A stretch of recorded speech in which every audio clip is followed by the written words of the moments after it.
Alors bonjour Marie, bonjour à tous. Alors pour la chronique du mois de juillet, on va discuter pourquoi est-il nécessaire d'assurer son enfant ou ses petits-enfants. C'est un sujet délicat. Moi, personnellement, j'ai tendance à dire, bon, on va se poser la question, nos enfants, ça nous coûte cher, c'est une grosse dépense, on a plusieurs frais à payer. Pourquoi on aurait besoin de prendre de l'assurance vie en cas de décès ou de maladie grave, etc. Oui, des fois, ça peut être un sujet un peu morbide aussi. Quand on va Ouais. pour assurer un petit bébé, la maman vient d'accoucher, les émotions sont quand même là. On parle de ça, pas pour faire arriver un événement malheureux, mais bien pour planifier à long terme. Quand on regarde de prendre une assurance vie ou maladie grave pour votre enfant en très bas âge, en fait, vous êtes presque certain que l'enfant sera assuré ou assurable, je dirais, parce que plus on attend dans le temps, plus il peut survenir des petits pépins dans la santé de votre enfant et à ce niveau-là, il peut y avoir des refus.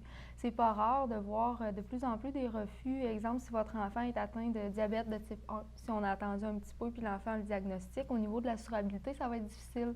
Même chose pour de l'épilepsie ou de l'arthrite juvénile. Alors, c'est pas seulement quand on vieillit et qu'on est très âgé que la tarification peut être sévère. Alors, ne pas attendre, c'est vraiment la règle d'or pour assurer votre enfant.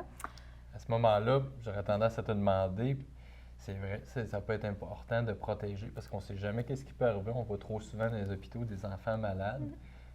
À ce moment-là, à partir de quand, là, est-ce qu'on pourrait les assurer avant leur naissance? Bien, en fait, le délai en assurance vie, c'est 15 jours pour la plupart des assureurs.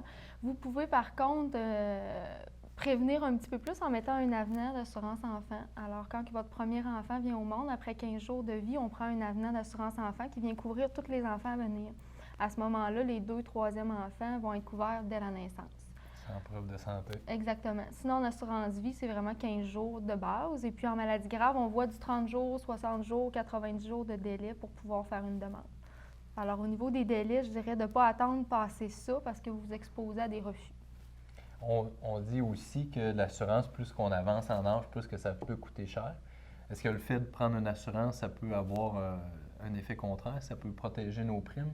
Bien, effectivement, quand on regarde un produit pour un bébé en assurance vie ou maladie grave, on va avoir accès à des produits permanents, des primes garanties très basses.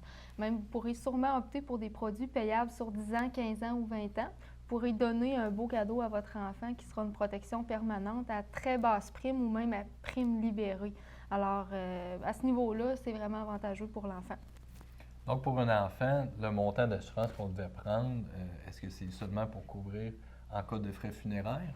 Bien, en fait, non, c'est plus que ça. C'est certain que si un parent a à subir la perte d'un enfant, il y a des risques de dépression, puis il va probablement avoir une période qui va être difficile pour les parents. Alors, le montant d'assurance vie qui dépasse les frais funéraires va servir à prendre un certain temps. Mais si on regarde, outre ça, là, outre l'aspect sentimental, si on veut, là, pour protéger l'assurabilité de votre enfant, c'est réellement un beau cadeau que de lui donner une protection qui est déjà acceptée. Parce que si, dans le futur, un problème de santé survient et que l'enfant est non assurable, ça va être un outil pour lui. Ce 50 000-là ou ce 100 000-là que vous lui aurez souscrit pourra garantir des prêts, pourra léguer cette assurance vie-là à sa succession. Alors, c'est vraiment plus de garantir l'assurabilité et non de faire de l'argent avec l'enfant. Des fois, c'est un peu vu de cette façon-là, mais c'est une garantie d'assurabilité. Exactement. Puis on parle beaucoup d'assurance vie avec nos clients, mais je pense que Marie-Pierre et moi, ben, on fait le même travail. Je pense que de plus en plus qu'on met de l'avant aussi l'assurance maladie grave, parce que vraiment, ça a des conséquences fâcheuses. Ben oui. Je pense que dans le fond, les gens le voient un petit peu comme une surassurance ou une prime supplémentaire à payer. Par contre, il faudrait essayer de l'intégrer de plus en plus au budget parce qu'on le voit, l'impact financier que ça peut avoir. Lorsqu'un enfant a le diagnostic d'une maladie grave, il faut que un ou les deux parents prennent un temps de répit et un temps pour soigner son enfant. Et à ce moment-là, il n'y a pas d'assurance invalidité pour le parent, là.